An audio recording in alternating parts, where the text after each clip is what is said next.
You ask Tiger to solve. This deals with linear equations with one unknown.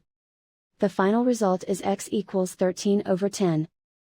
Let's solve it step by step. Group all constants on the right side of the equation. Add 9/10 to both sides. Combine the fractions. Combine the numerators. Reduce the zero numerator. Simplify the arithmetic.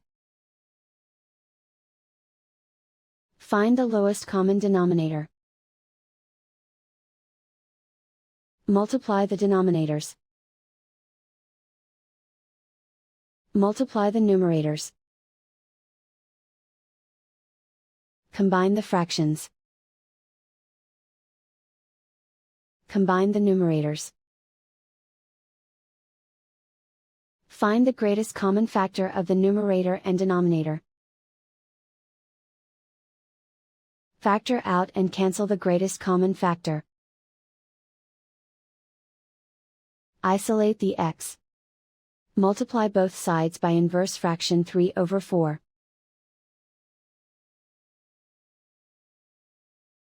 Group like terms. Multiply the coefficients. Simplify the fraction.